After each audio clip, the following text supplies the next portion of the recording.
কাছে নামাজকে বলো না কাজ আছে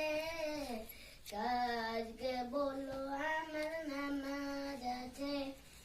নামাজ বে পড়ো পারে